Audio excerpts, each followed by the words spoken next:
Сізге адамдардың оқиғалары қызық па? Жеңілісі мен жеңісі, қандай қиындықтарға тап болғаны, оның қалай шешімін тапқаны, неге ондай әрекетке барғаны. Ал маған қызық. Сондықтан деректі фильмдер түсіремін деп шешім қабылдадым.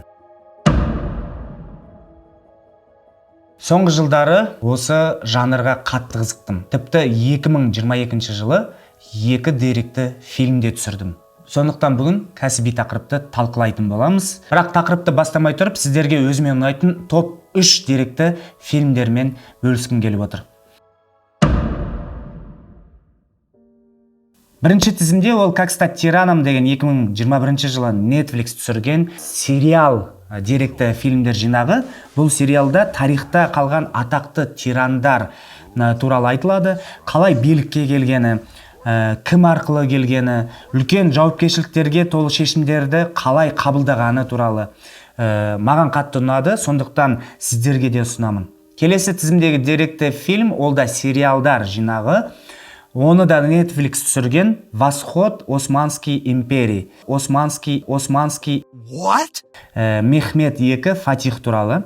Бұл деректі сериал қазіргі таңда 2 сезоны бар. Бірінші сезонында Мехмед Сұлтан қалай Константинопольді, яғни қазіргі Стамбулды жаулап алғаны туралы айтылады. Екінші сезонын айтпай қояйын, айтпақшы осы жақында шыққан болатын, өте қатты ұнады. Сондықтан сіздерге қазір спойлер жасамай қойын. Сіздер бірінші сезонынан бастап көріп, сосын екінші сезонға өз еркілеріңізбен өткендеріңіз жөн болар.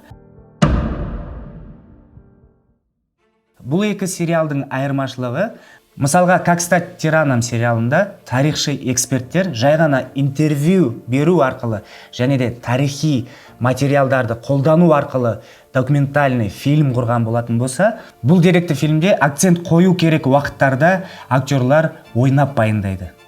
Сонысымен ерекше. Осы подачамен деректі сериал одан да қатты көрерменді өзіне баурайды.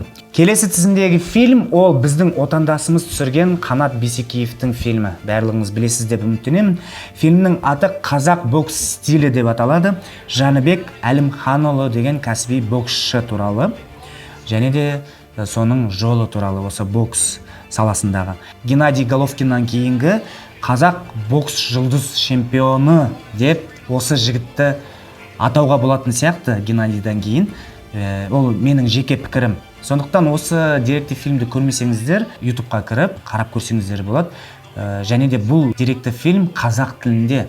Шыны керек, қалай мен осы қазақ тіліндегі деректі фильмдерді түсіруге келдім деген сұрақ туындайтын болса, ең басында осы Кананың осы деректі фильмін көрдім, және де ол қазақ тілінде болды. Өте шынайы болды мен үшін. Сонысымен маған ұнады. Сондықтан Канаға үлкен рахмет шабыт сыйлаған үшін. Міне достар, өзіме ұнайтын деректі фильмдеріммен сіздермен бөлістім. Егер сіздердің де жақсы көретін деректі фильмдеріңіз болатын болса, астына пікірге міндетті түрде жаза кетіңіздер. Мен міндетті түрде қарап шығамын. Негізі басында осы саланы, видео өндіріс саласын, продающий роликтер, яғни жарнама роликтер түсіру арқылы бастадым. Бірақ шығармашылық контенттер аз, тіпті түсірмейтінмін. Анализ жасай келе, маған деректі фильмдер түсіру ұнайтынын байқадым. Сонымен 2022 жылдың басында маған бір компаниядан тапсырыс түсті. Білім саласы. Қазір 4-5 қалада high school білім ордалары бар. 10 мен 11 сыныптарды ғана қабылдайды. Өте мықты мектепке айналды. Осы компанияның мобильді қосымшасы бар. Сол қосымшаға деректі фильмдер жинағын түсіру керек болды. Бірінші нұсқасын түсіруге жауапкершілік алдым. Дайындық бастала бастады. Pre-production'ды бастадық. Басқа референстерді қарап. Референс деген басқа деректі фильмдердің мысал түрі. Ақпараттарды жинадық. Ақпараттарды өңдеуге маған көмектескен Құндыз деген қыз. Өз ісінің маманы, редактор, журналист. Бірнеше телеканалдарда істеген. Рахмет саған, Құндыз. Деректі фильмнің мақсаты ЖО-КЗ аудиториясына талапкерлер және олардың ата-аналарына мамандықтарды толығымен дұрыстап, ашып, талдап беру керек болды.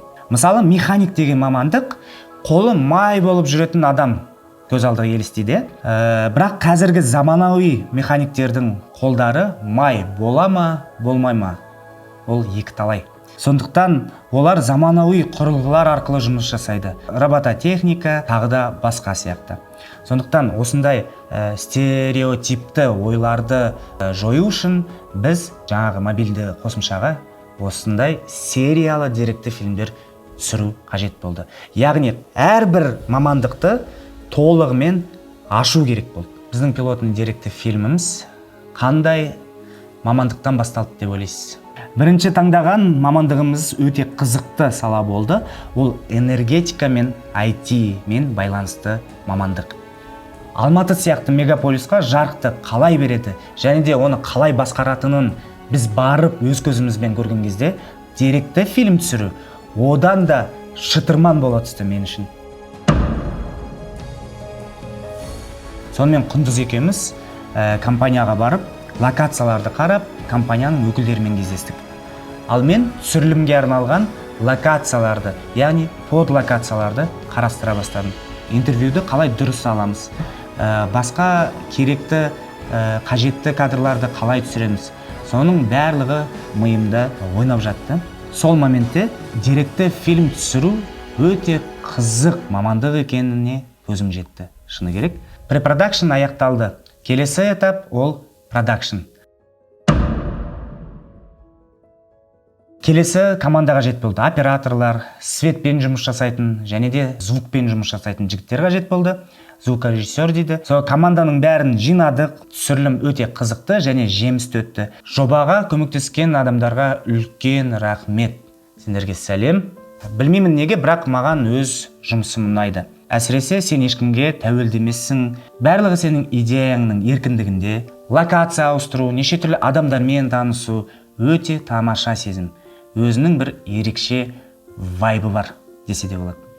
Сондықтан достар, сіздерге осы түсірілген деректі фильмнің келесі шығарылымда презентациясын ұсынбақпын. Достар, бүгін сіздермен жасаған жобаларымның бірімен таныстырдым.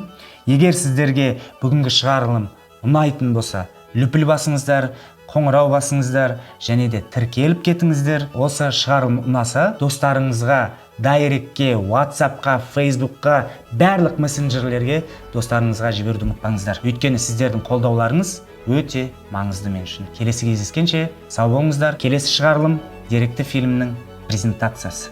Күтіңіздер.